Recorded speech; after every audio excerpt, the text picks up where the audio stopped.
Tu peux vivre des années en pensant que tout va bien. Tu travailles un peu, tu gagnes un peu d'argent, tu avances doucement, et tu as l'impression d'être dans la norme. Mais ce que la plupart des gens ne voient pas, c'est que certaines habitudes, même très courantes, détruisent silencieusement des années de progression. Le problème n'est pas toujours ce que tu fais de grave ou de choquant. Le vrai problème, ce sont les petites erreurs répétées, les comportements automatiques et les décisions repoussées qui finissent par créer un énorme retard dans la vie. Dans cette vidéo, tu vas découvrir 10 comportements que beaucoup de personnes continuent à faire après 30 ans sans se rendre compte qu'ils sabotent leur avenir. Certains vont peut-être te sembler normaux. D'autres vont te faire réfléchir sur tes propres habitudes. Mais tous ont un point commun, ils empêchent une vraie progression à long terme. Reste jusqu'à la fin, car la dernière étape est la plus importante de toutes. C'est celle que beaucoup ignorent complètement, alors qu'elle influence directement tout le reste. Et si ce type de contenu t'aide à voir les choses plus clairement et à progresser dans ta vie, abonne-toi à la chaîne pour ne pas manquer les prochaines vidéos. Maintenant, voyons ensemble ces 10 erreurs qui peuvent te faire perdre un temps précieux sans que tu t'en rendes compte. Erreur 1, attendre le moment parfait. Tu veux que je te dise l'une des plus grandes illusions qui empêchent des milliers de personnes de réussir avant 40 ans? C'est cette phrase. Je vais commencer quand le moment sera parfait. Quand j'aurai plus d'argent. Quand j'aurai plus de temps. Quand j'aurai plus d'expérience. Quand j'aurai moins de problèmes. Quand j'aurai plus confiance en moi. Et le pire, c'est que cette idée paraît raisonnable. Parce qu'on aime croire qu'il existe un moment idéal pour agir. Un moment où tout sera aligné. Où les risques seront faibles. Où les chances de réussir seront maximales. Mais la réalité est beaucoup plus brutale. Le moment parfait n'existe pas. Il n'a jamais existé. Et il n'existera probablement jamais. Regarde autour de toi. Les personnes qui ont créé une entreprise n'étaient pas toujours prêtes. Les créateurs de contenu qui réussissent aujourd'hui ne savaient pas tout au début. Les entrepreneurs qui gagnent bien leur vie ont commencé avec des doutes. Les personnes qui ont changé leur vie n'ont pas attendu d'être parfaitement préparées. Elles ont commencé avec ce qu'elles avaient. Avec leurs imperfections. Avec leurs peurs. Avec leurs limites. Parce qu'elles ont compris une chose. L'action crée la confiance. Pas l'inverse. Beaucoup de personnes pensent. Quand j'aurai confiance, j'agirai. Alors qu'en réalité, j'agis, donc je développe ma confiance. C'est une différence énorme. Parce que si tu attends d'être prêt, tu risques d'attendre toute ta vie. Prenons un exemple simple. Imagine 2 personnes qui veulent lancer un projet.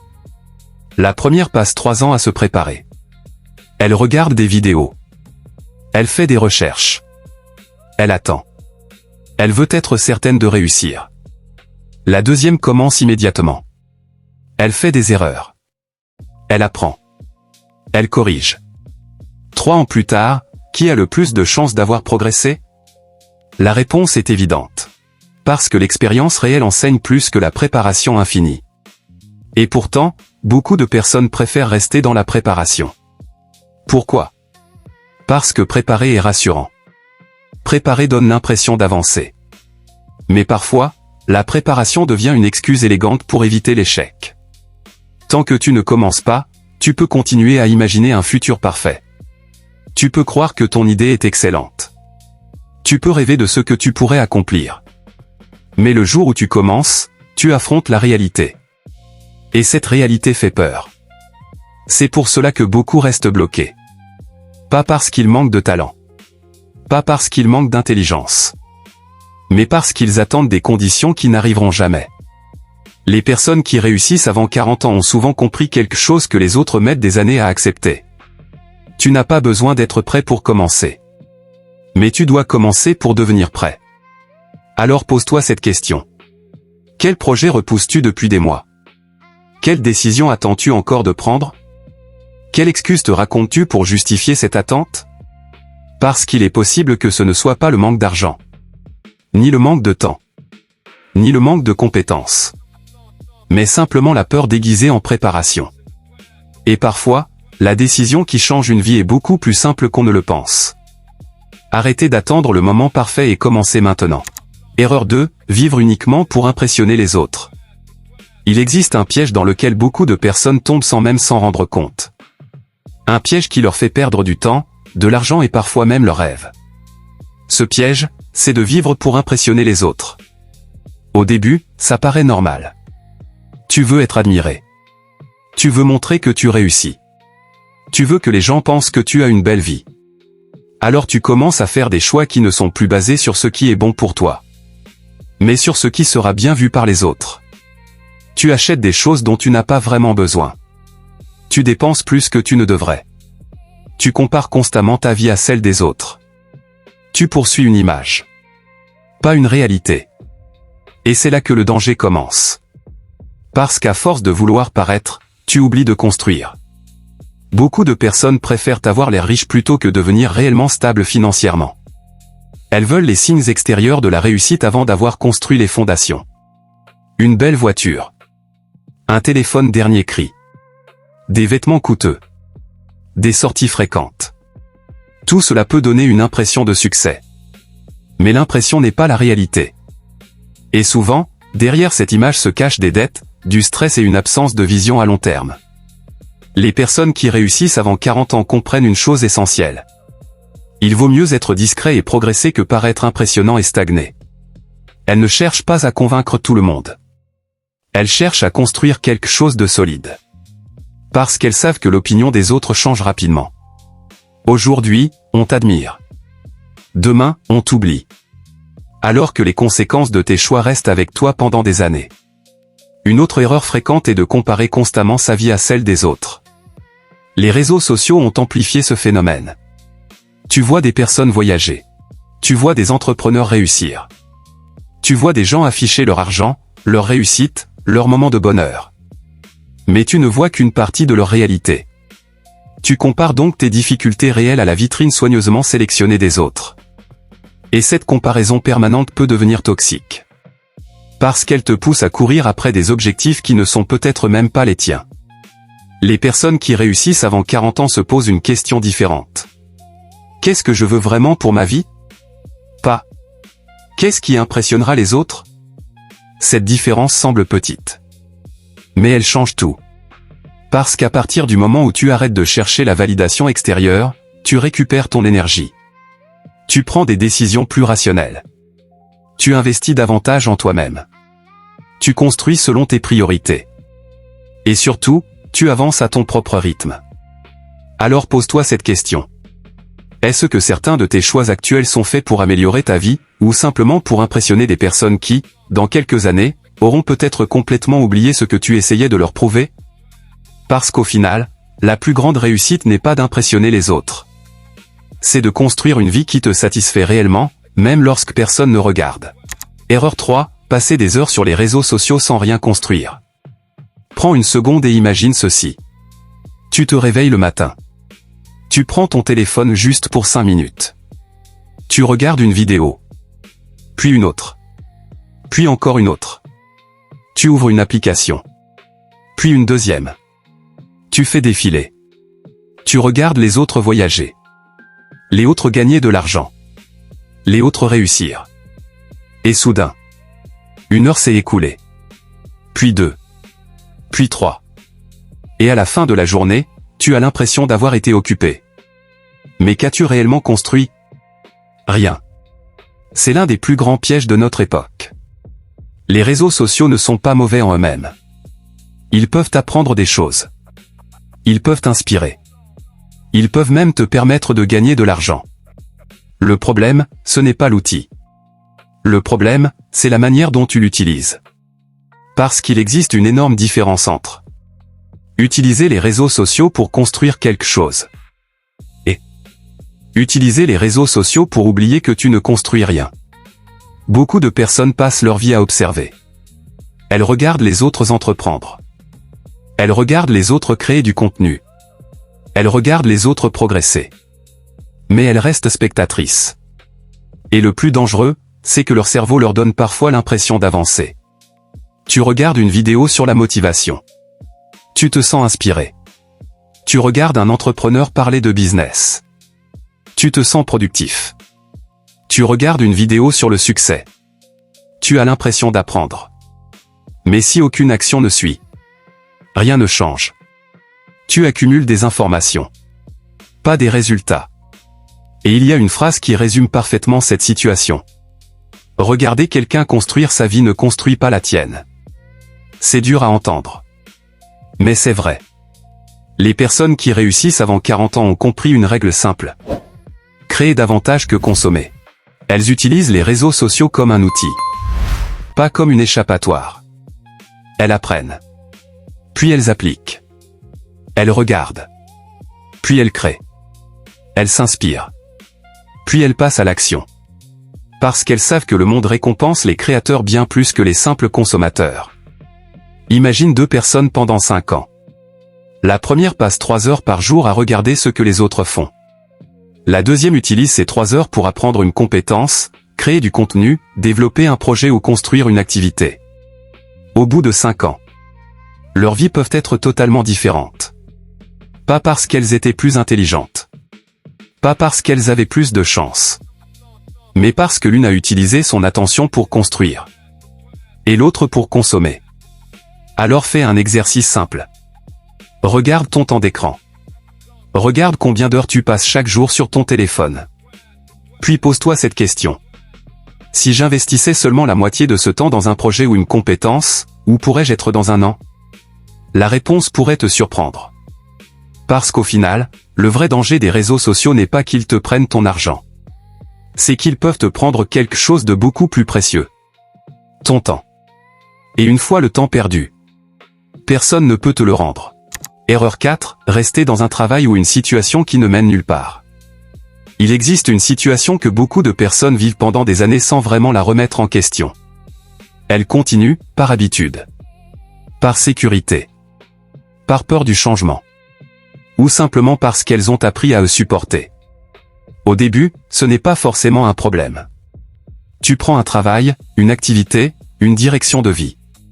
Tu te dis que c'est temporaire. Que c'est un point de départ. Que tu vas évoluer plus tard. Mais le danger commence quand le temporaire devient permanent. Quand les mois deviennent des années. Et que rien ne change réellement. Tu continues à te lever. Tu continues à travailler. Tu continues à recevoir un revenu. Mais à l'intérieur, tu sais que quelque chose ne va pas. Il n'y a plus de progression. Plus de perspective. Plus de montée en niveau. Seulement une routine répétée. Et c'est là que beaucoup de personnes s'installent dans une zone dangereuse.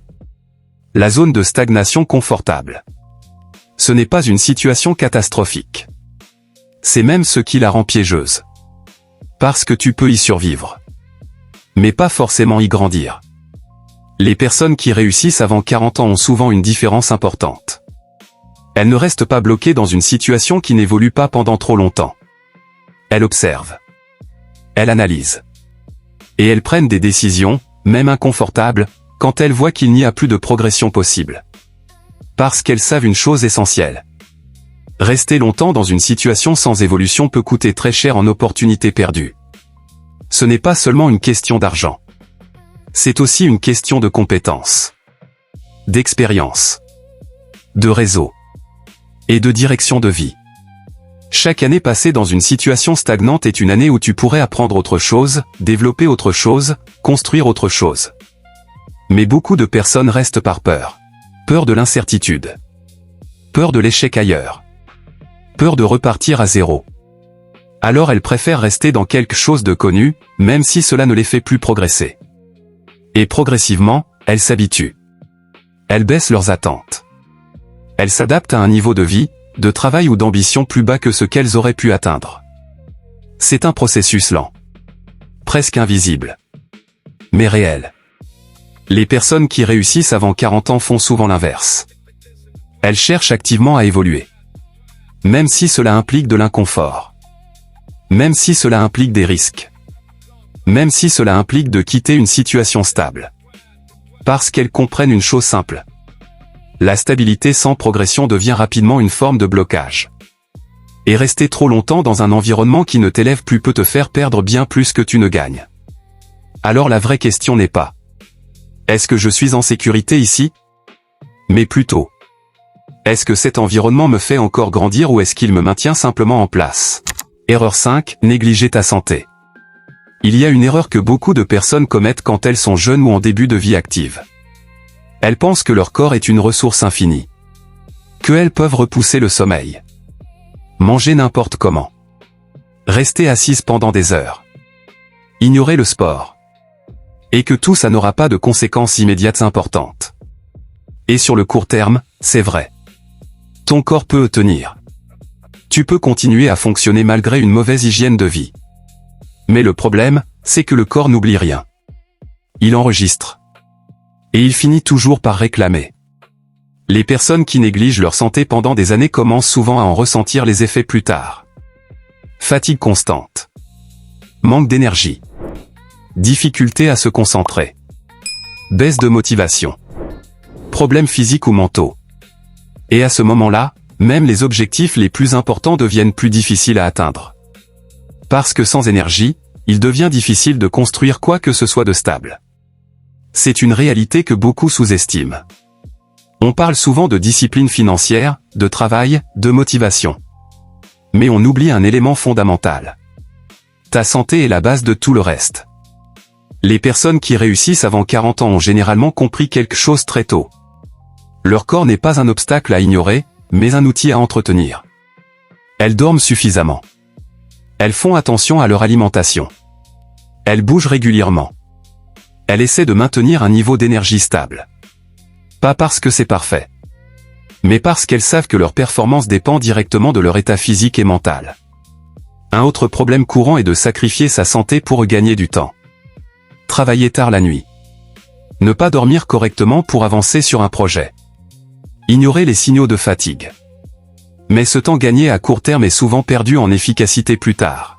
Parce qu'un esprit fatigué travaille moins bien. Un corps épuisé prend de mauvaises décisions. Et une énergie faible ralentit tout le processus de progression. À accent grave long terme, négliger sa santé revient donc à ralentir sa propre évolution. Les personnes qui réussissent vraiment comprennent un principe simple. Tu ne peux pas construire une vie solide avec un corps et un esprit en mauvais état. Ce n'est pas une question d'esthétique ou de performance extrême. C'est une question de base. De fondation. Parce que tout ce que tu veux accomplir dans la vie dépend directement de ton énergie quotidienne. Alors la vraie question n'est pas « Est-ce que je suis occupé aujourd'hui ?» Mais plutôt « Est-ce que mon mode de vie me donne l'énergie nécessaire pour construire la vie que je veux vraiment ?» Erreur 6, refuser d'apprendre de nouvelles compétences. Il existe une erreur silencieuse qui ne fait pas de bruit au début, mais qui devient très coûteuse avec le temps. C'est l'idée de penser que ce que tu sais déjà est suffisant. Tu as peut-être terminé tes études. Tu as peut-être déjà un travail. Tu as peut-être déjà une certaine expérience. Et à partir de là, tu peux commencer à te dire inconsciemment. C'est bon, je sais déjà faire. Je n'ai plus besoin d'apprendre autant. Je vais juste continuer comme ça. Le problème, c'est que le monde autour de toi ne reste pas stable. Il évolue constamment. Les outils changent. Les méthodes changent. Les opportunités changent. Et si toi tu n'évolues pas avec lui, tu commences progressivement à prendre du retard. Au début, ce retard est invisible. Tu continues à fonctionner normalement. Tu travailles. Tu fais ce que tu sais faire. Mais pendant ce temps, d'autres personnes apprennent de nouvelles compétences. Elles deviennent plus rapides. Plus efficaces. Plus utiles. Plus adaptables. Et au fil des années, l'écart se creuse. Les personnes qui réussissent avant 40 ans ont souvent une caractéristique essentielle. Elles ne considèrent jamais leur niveau actuel comme suffisant. Elles restent dans une logique d'apprentissage continu. Même après avoir atteint un certain confort. Même après avoir obtenu des résultats. Parce qu'elles comprennent une chose importante. Dans un monde qui change, arrêter d'apprendre revient à reculer. Apprendre de nouvelles compétences ne veut pas forcément dire retourner à l'école. Cela peut être apprendre à communiquer mieux. Apprendre à vendre. Apprendre à utiliser des outils numériques. Apprendre à gérer de l'argent.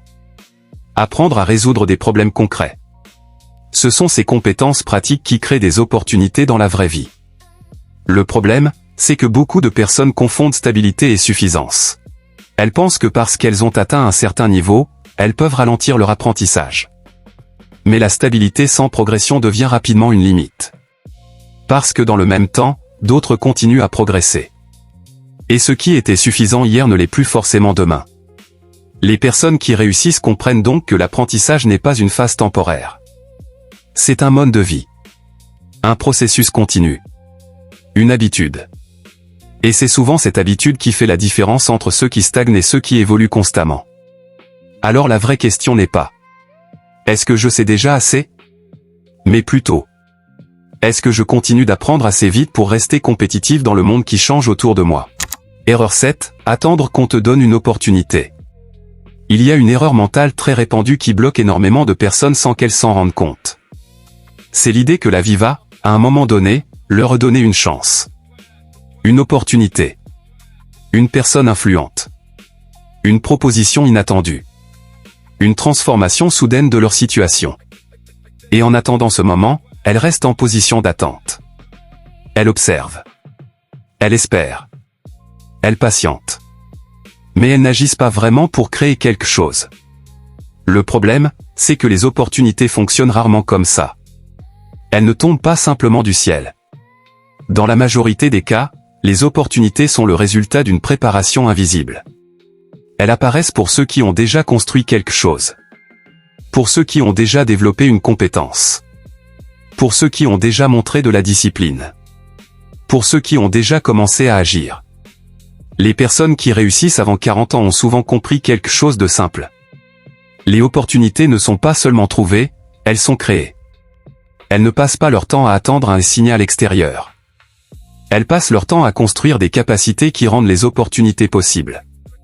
Parce que plus tu développes de compétences, plus tu deviens visible. Plus tu deviens utile. Plus tu deviens intéressant pour les autres. Et à partir de là, les opportunités commencent à venir naturellement. À accent grave l'inverse, une personne qui attend sans rien construire devient invisible dans le système des opportunités. Non pas parce qu'elle n'est pas capable, mais parce qu'elle n'a rien qui attire ou déclenche ces opportunités. C'est pour cela que beaucoup de personnes ressentent une forme de frustration. Elles disent « Rien ne m'arrive. Je n'ai pas de chance. Les autres ont des opportunités, pas moi. » Mais souvent, la question à se poser est différente. Qu'est-ce que je suis en train de construire qui pourrait attirer une opportunité? Parce que dans la réalité, les opportunités récompensent rarement l'attente. Elles récompensent l'action. Et surtout la constance. Les personnes qui réussissent ne comptent pas sur un événement unique pour changer leur vie. Elles construisent des systèmes, des compétences et des habitudes qui multiplient leurs chances de progression. Et c'est cette différence qui finit par créer deux trajectoires totalement différentes. Alors la vraie question n'est pas quand est-ce qu'une opportunité va arriver? Mais plutôt, qu'est-ce que je peux commencer à construire aujourd'hui pour que les opportunités viennent à moi demain? Erreur 8, dépenser tout ce que tu gagnes. Il existe une illusion très dangereuse dans la vie financière de beaucoup de personnes. Elle consiste à croire que le problème, c'est le montant de l'argent gagné. Alors qu'en réalité, le vrai problème, c'est ce que tu fais de cet argent. Beaucoup de personnes gagnent de l'argent, puis le dépensent entièrement. Sans plan. Sans structure. Sans vision. Elles vivent dans un cycle simple. Tu gagnes, tu dépenses, tu attends le prochain revenu. Et ce cycle peut durer des années. Le problème, c'est que dans ce modèle, tu ne construis rien de durable. Tu travailles, mais tu n'accumules pas. Tu produis des revenus, mais tu ne crées pas de base solide. Tu avances, mais sans levier. Et à long terme, cela te maintient dans une forme de dépendance constante. Les personnes qui réussissent avant 40 ans comprennent une différence fondamentale. Gagner de l'argent n'est pas suffisant, il faut apprendre à le gérer. Parce que l'argent n'est pas seulement un outil de consommation. C'est aussi un outil de construction. Mais seulement si tu le diriges correctement. Sans discipline financière, même un bon revenu peut disparaître rapidement. Non pas parce qu'il est insuffisant, mais parce qu'il n'est pas contrôlé. Et souvent, les dépenses augmentent automatiquement avec les revenus. Plus tu gagnes, plus tu dépenses. Nouvelle entrée d'argent égale nouveau désir. Nouveau salaire égale nouveau style de vie. Et sans prise de conscience, tu restes au même point malgré l'évolution de tes revenus. C'est pour cela que certaines personnes gagnent mieux leur vie, mais restent financièrement instables. Parce qu'elles n'ont pas changé leur comportement. Les personnes qui réussissent adoptent une logique différente. Elle ne voit pas l'argent uniquement comme quelque chose à dépenser. Elle le voit comme quelque chose à organiser. À accent grave répartir. À accent grave utiliser intelligemment. Une partie pour les besoins. Une partie pour l'épargne. Une partie pour l'investissement. Même avec de petites sommes. Parce qu'elles savent que ce n'est pas le montant initial qui compte le plus. C'est la discipline répétée dans le temps. Petit à petit, cette discipline crée une base. Et cette base permet ensuite de construire plus grand. Investir dans des compétences. Créer des projets.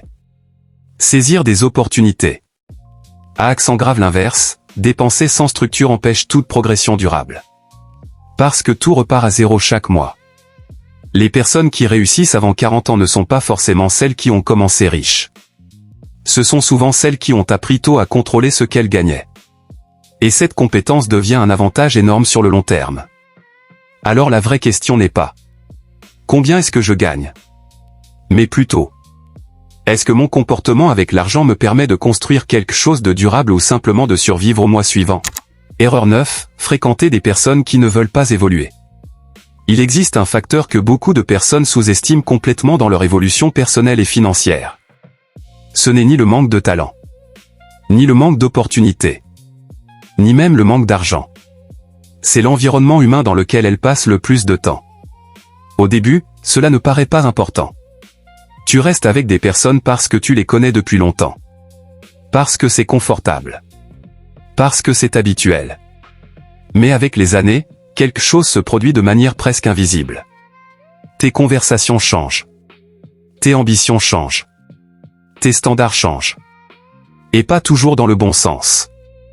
Parce que tu finis souvent par t'adapter au niveau des personnes qui t'entourent.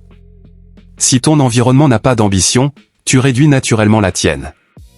S'il ne parle jamais de progrès, tu penses moins au progrès. S'il ne valorise pas l'évolution, tu restes plus facilement au même niveau.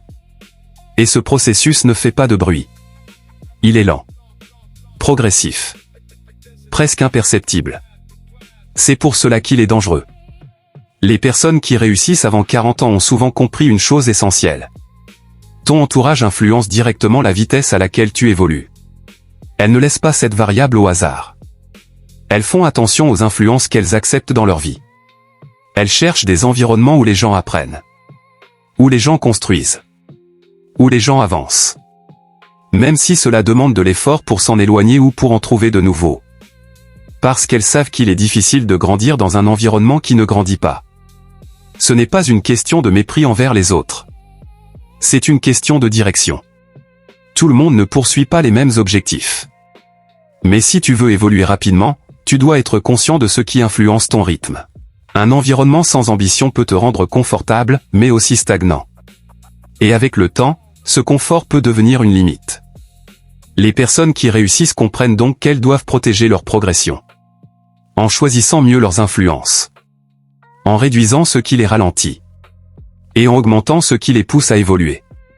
Parce que tu ne deviens pas seulement ce que tu fais. Tu deviens aussi la moyenne de ce que tu vois, entends et fréquentes régulièrement. Alors la vraie question n'est pas « Est-ce que ces personnes sont mauvaises ou bonnes ?» mais plutôt « Est-ce que cet environnement me pousse à évoluer ou est-ce qu'il me maintient au même niveau ?» Erreur 10, penser que tu as encore tout le temps.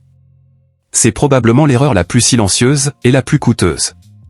Parce qu'elle ne ressemble pas à un échec. Elle ressemble à une décision raisonnable. Tu te dis « Je commencerai plus tard. Je suis encore jeune. J'ai le temps. Je verrai ça l'année prochaine. » Et cette logique paraît inoffensive. Presque normale. Mais le problème, c'est qu'elle ne change jamais d'elle-même. Elle se répète. Encore et encore. Jusqu'à accent grave ce que les années passent sans transformation réelle. Les personnes qui réussissent avant 40 ans ont souvent une compréhension différente du temps. Elles ne voient pas le temps comme quelque chose d'abstrait ou illimité. Elles le voient comme une ressource qui s'épuise. Pas brutalement. Mais progressivement. Et surtout silencieusement. Le danger de « j'ai le temps », c'est qu'il repousse toujours l'action. Et chaque report semble petit. Un jour de plus. Une semaine de plus. Un mois de plus. Mais additionnés, ces reports deviennent des années entières. Et un jour, Tu regardes en arrière et tu réalises que beaucoup de choses auraient pu être commencées plus tôt. Pas forcément parfaitement, mais suffisamment tôt pour créer un avantage. Les personnes qui réussissent ne sont pas celles qui ont tout fait au bon moment. Ce sont souvent celles qui ont simplement commencé plus tôt que les autres. Même imparfaitement. Même avec des doutes. Même sans toutes les réponses. Parce qu'elles ont compris une chose essentielle. Le meilleur moment pour commencer est presque toujours plus tôt que ce que tu penses. Et pendant que certains attendent des conditions idéales, d'autres construisent déjà de l'expérience, des compétences et de l'avance. Ce décalage finit par créer des différences importantes sur le long terme. Alors la vraie question n'est pas « Est-ce que j'ai encore du temps ?» mais plutôt « Qu'est-ce que je suis en train de retarder aujourd'hui qui pourrait changer ma vie si je commençais maintenant ?»